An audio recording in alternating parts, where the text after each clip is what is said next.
대부분 부모들은 자녀들 이렇게 잘 양육시킬 수 있는 지혜와 지식들이 있는 것 같죠? 그런데 사실 결혼해서 자녀를 낳고 양육하다 보면 다 초보 부모인 것을 다 깨닫게 됩니다. 초보가 아닌 사람이 없어요. 자, 첫째 아이를 낳죠, 결혼해서. 첫째 아이를 낳았을 때도 전혀 경험이 없기 때문에 어떤 교육 방법이 좋을까 고민하면서 택해서 아이를 양육하죠. 둘째 아이를 낳으면 좀 이제 첫 아이를 교육시켜 봤으니까 둘째는 조금 나을 것 같다 하는 생각이 들 수도 있잖아요. 그런데 둘째도 낳고 보면 어떻게 한 뱃속에서 태어났는데도 그렇게 첫째와 둘째 성격이 그렇게 달라요? 또 둘째도 내가 초보로구나. 낳고 보면 또 깨달아요. 저희도 하나님께서 자식을 둘을 주셨어요. 하나는 아들이고 하나는 머시매고. 둘을 주셨는데 야, 어떻게 그렇게 다른지요? 큰아이는 어떻게 저희 엄마 닮아가지고 완벽주의, 꼼꼼하고 섬세한데 자기 엄마보다 더해요. 그런데 둘째는 좌우지간 감정이 풍부하고 뚜껑 잘 열리고 저하고 똑같아요. 또 둘째는. 그런데 저보다 더해요. 어떤 때는 보면. 어떻게 한 배에서 낳는데 둘이 그렇게 다른지. 둘을 키우면서 정말 초보 부모로 키웠습니다. 그러면서 제가 가만히 생각해 보니까 나만 그런 게 아니겠다. 집집마다 자녀를 양육하는 부부는 다 그때마다 다 초보다. 여러분들 동의하세요? 네, 다 초보입니다. 서로 한번 축복하십시다. 우리는 다 초보이고 앞으로 또 초보가 될 겁니다. 그렇게 서로 한번 인사들 하십시다. 여러분, 자녀 양육에는 교육자라고 해서 다 되는 게 아니에요.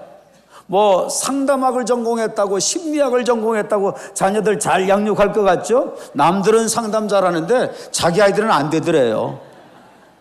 심리학을 했는데도 심리로 안 되더래요. 심리학 교수뿐만 아니라 상담학 교수가 자기 아이들 자기가 배운 대로 상담해봐도 안 되더래요. 여러분, 다 초보입니다. 가장 좋은 길이 있다면은, 가장 정말 완벽한 길이 있다면은 우리를 지으실 때 계획하신 창조주 하나님이 어떻게 자녀 교육하라고 하는가, 그 말씀을 우리가 잘 깨닫고 유념해서 그 말씀의 기준에서 양육하면 이거보다 완벽한 교육은 없을 줄로 믿습니다.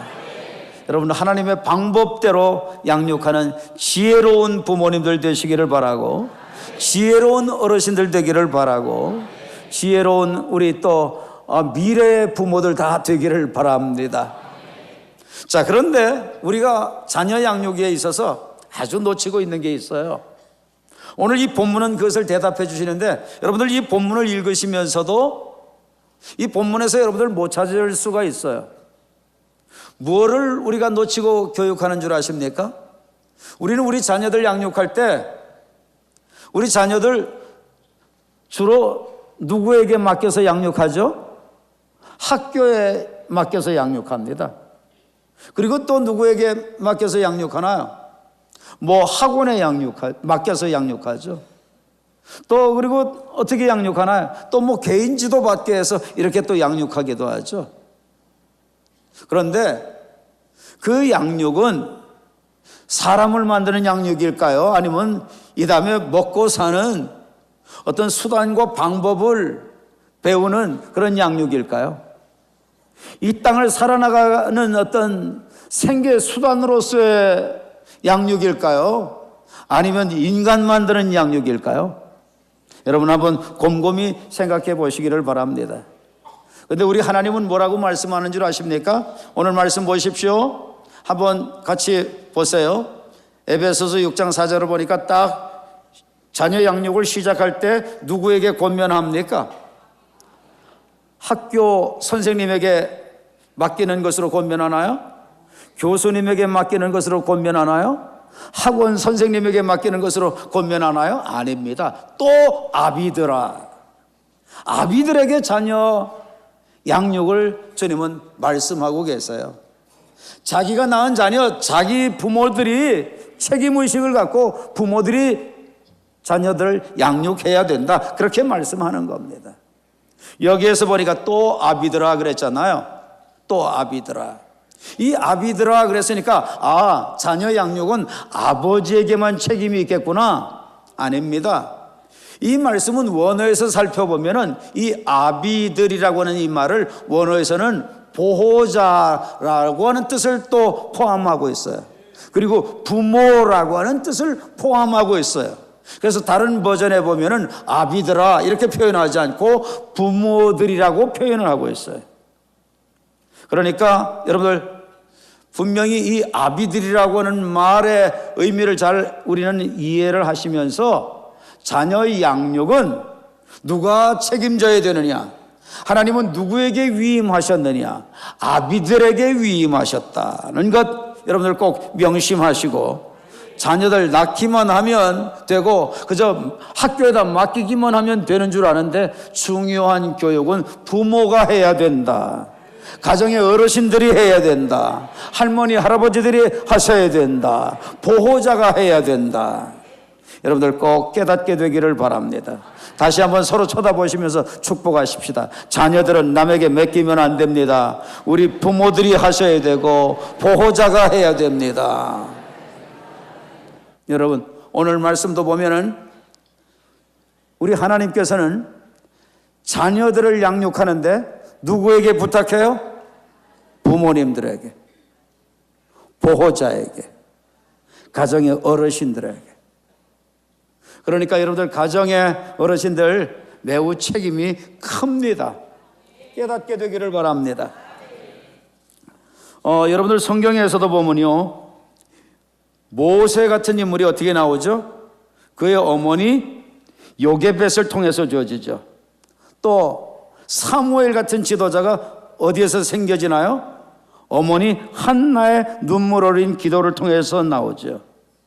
디모데가 어떻게 해서 그렇게 신앙생활을 잘 했습니까? 어머니 유닉의 할머니 로이스의 영향이 있었죠. 자, 뿐만 아닙니다. 여러분, 요한 웨슬레, 그의 어머니 스잔나가 자녀를 모두 몇 낳은 줄 아세요? 19명을 낳았어요. 안 놀래요 그래도? 네, 19명을 낳았어요. 이게 말이 됩니까? 짐승이에요? 사람이에요? 19명. 밥 먹고 뭐만 했어요? 애만 만들었어. 19명을 낳았어요. 그런데 실패를 해가지고 몇 명 가고 모두 13명을 키워요. 그런데 남편이 목사님이에요. 가난한 목사님이에요. 탄광 지역에서 목회를 했어요. 자녀들을 제대로 양육을 시킬 수 없으니까 학교를 포기를 해요. 그리고 그 어머니가 13명의 자녀를 키워요. 그런데 거기에서 요한 웨슬레뿐만 아니라 형제간들이 워낙 요한 웨슬레가 유명해져서 형제간들의 이름이 묻혔을 뿐이지 형제간들 가운데서도 대단한 인물들이 많이 나왔습니다.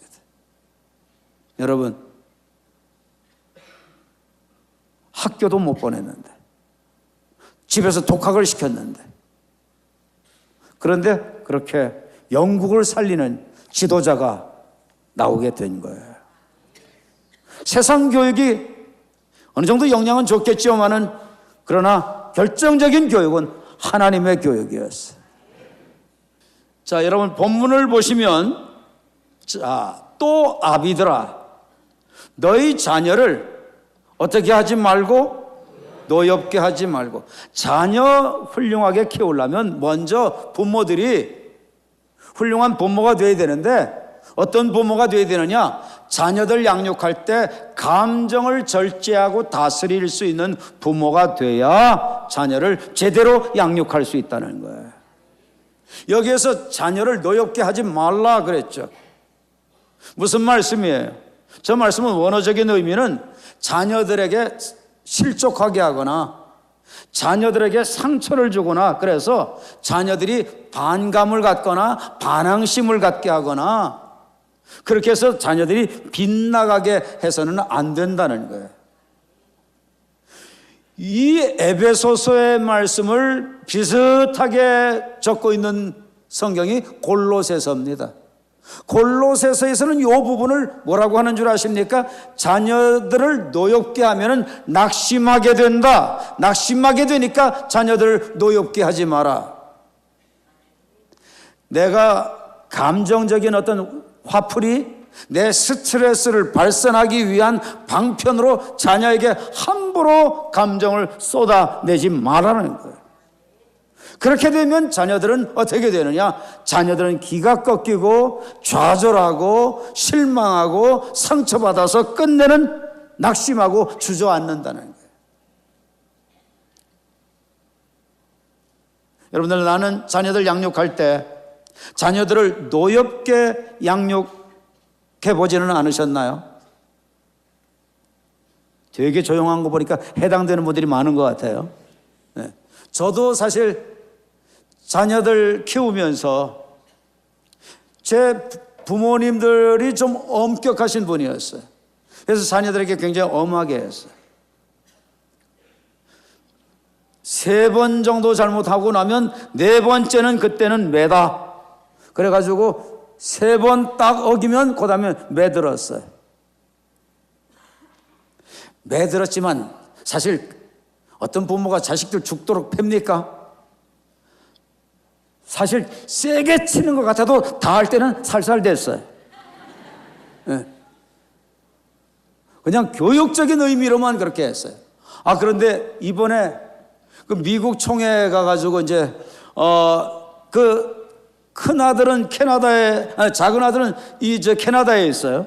캐나다의 그 토론토 대학의 이 낙스에서 지금 공부를 하고 있고, 이 둘째는 그렇게 하고 있고, 큰 아들은 그 밑에 쪽 미국의 그 동북부 지역의 코넬 대학이라고, 그 아이비리그인데 아주 그 뭡니까?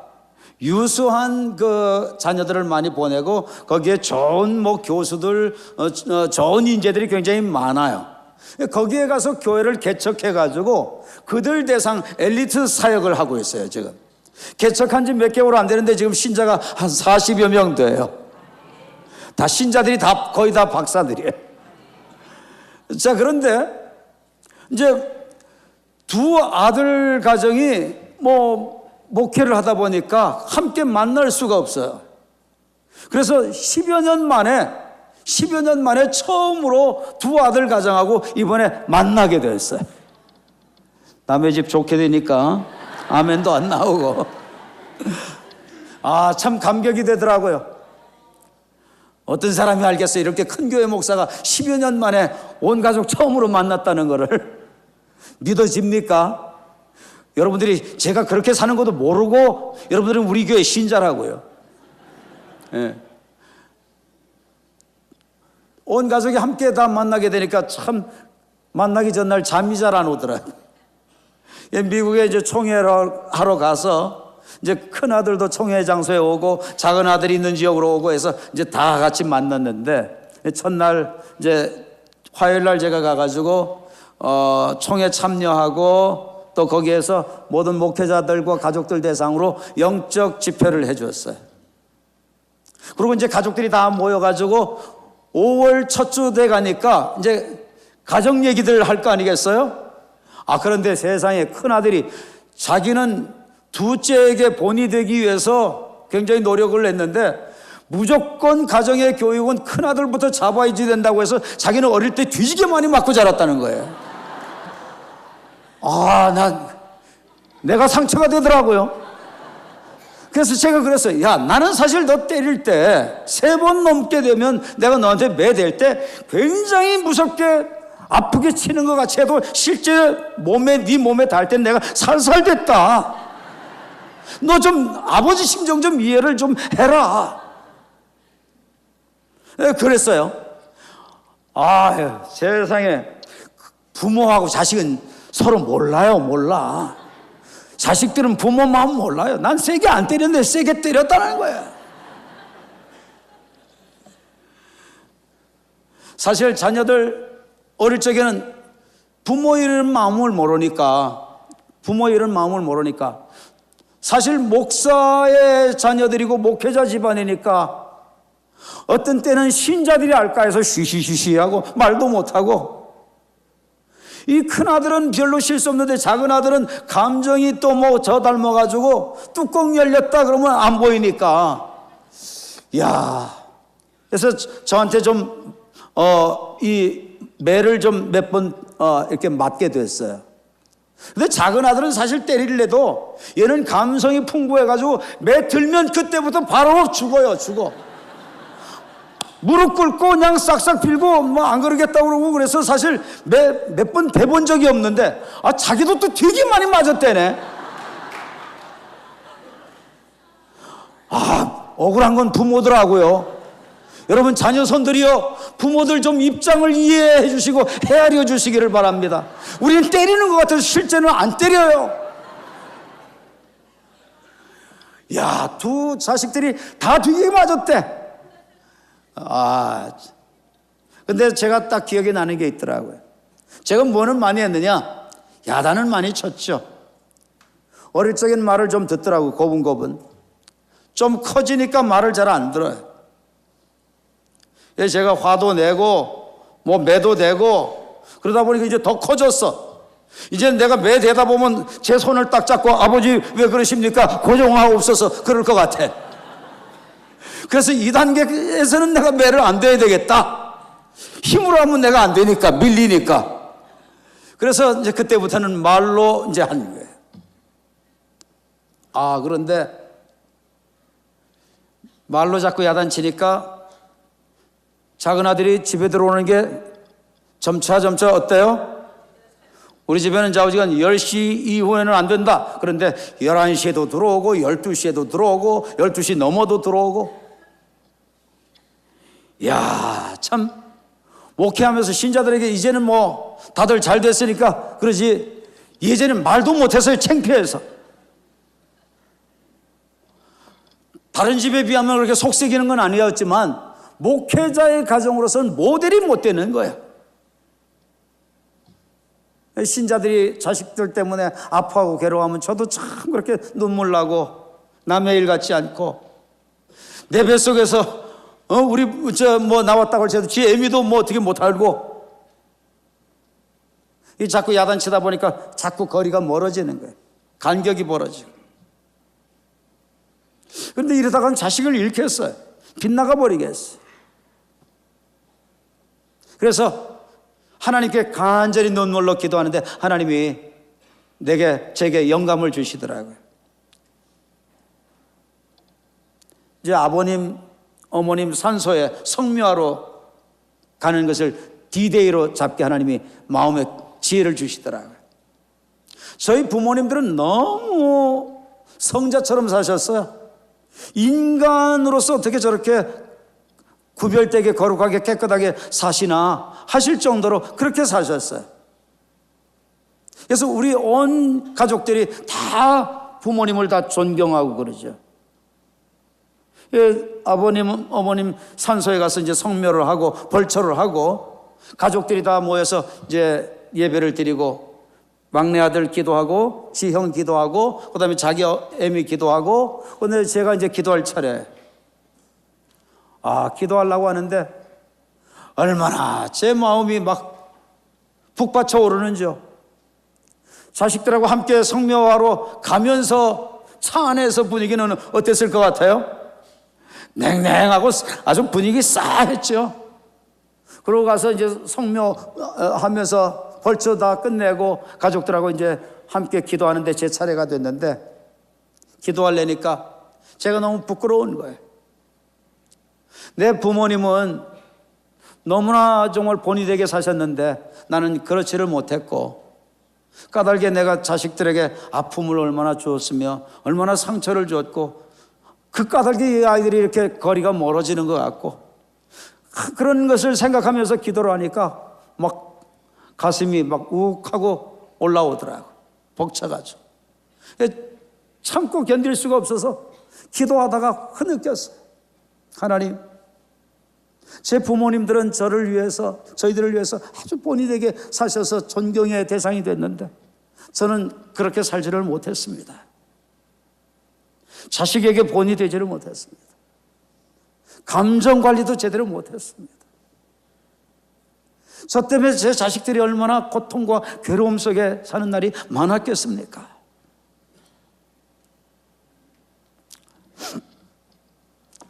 더 이상 기도를 못하겠더라.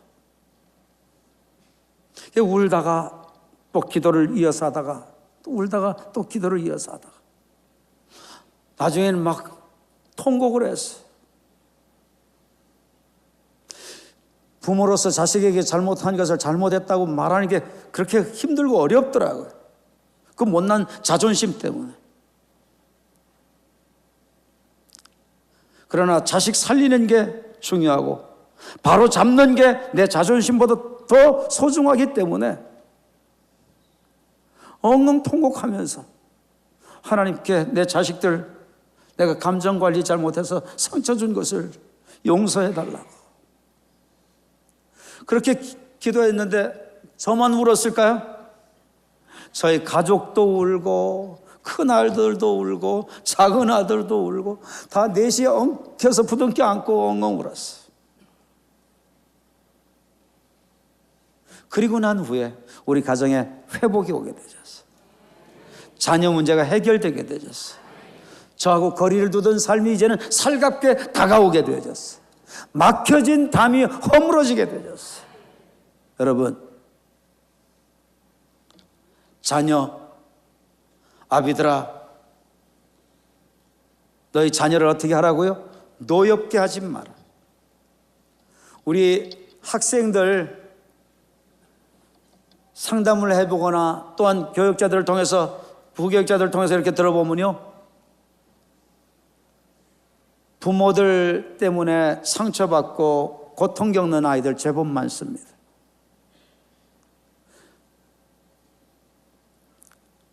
부모들이 다투는 것 때문에 상처받는 자녀들이 있고요, 교회에 와서는 신앙생활 잘하는 것처럼 거룩한 것처럼 하면서 집에 가면은 세상 사람들이나 다를 바 없이 사는 부모를 보면서 자식들이 상처받고요. 여러분, 말씀을 우리가 알면 뭘 합니까? 하나님이 주신 말씀대로 살기 위한 십자가의 흔적이 우리에게 있어야 우리 자녀 살립니다. 바로 양육할 수 있습니다. 우리 모두 다 이렇게 되어지기를 바랍니다. 여러분, 이 말씀 가운데서 또 보면요, 자녀들에게 환하게 성나게 반감 갖게 반항심 들게 그렇게 하지 말라는 말씀만 있는 게 아니에요. 그 다음에 오직 주의 교양과 훈계로 양육하라, 이렇게 말씀하고 계세요. 이것을 개정 성경에는 어떻게 얘기하고 있느냐? 오직 주의 교훈과 훈계로 양육하라. 이 말씀은 조금 세분해 드리면 양육해라, 오직 그런데 양육해야 된다. 그런데 어떻게 양육해야 되느냐? 주의 교양으로 양육하고 주의 훈계로 양육해야 된다. 그렇게 말씀하고 있는 겁니다. 여러분, 여기에서 귀한 진리를 발견합니다. 어떤 진리가 이 안에 있나요? 대부분 교육할 때 우리는 내 경험을 바탕으로 해서 교육합니다. 상식을 바탕으로 해서 교육합니다. 세상에 수많은 상처 입었던 것, 당해본 것, 이런 것들을 경험으로 해서 우리 자녀들 교육합니다. 남에게 당하지 않도록 하는 교육 주로 많이 합니다. 그런데 하나님께서는 그렇게 교육하는 게 아니라는 거예요. 오직이라고 하는 말을 붙였어요. 이것 이외에는 안 된다는 거예요. 이 방법으로만 교육해야 된다는 거예요. 다른 방법은 다 제외돼야 된다는 거예요. 그 유일한 방법을 하나님이 제시한 게 뭐냐? 주의 교양과 하나님의 주되심이 고백되지 않으면 주라고 말 못해요. 이 주라고 하는 것은 원어에서 퀴리오스라고 해서 하나님을 나의 주인으로 모시고 나는 종으로, 노예로, 하인으로 내 위치를 그렇게 정립해서 들어가는 겁니다. 이것은 예수님의 십자가 대속의 은혜와 예수님이 부활하신 것이 확실하게 믿어지는 신자라야 성삼위 하나님을 주인으로 모실 수 있는 겁니다. 여러분, 예수님이 여러분의 주인이십니까? 하나님이 여러분 주인 되세요? 주인 되세요? 여러분 시간의 주인은 누구이십니까? 하나님이십니까? 여러분 달란트의 주인은 누구이십니까? 하나님이십니까? 여러분 물질의 주인은 누구이십니까? 하나님이십니까? 여러분 자녀 손들의 주인은 누구이십니까? 하나님이십니까? 모든 것에 자녀도 달란트도 물질도 시간도 나와 연관된 모든 것에 주인이 퀴리오스가 하나님이시다. 이게 확실하게 돼야 주여라고 할 수 있는 거예요.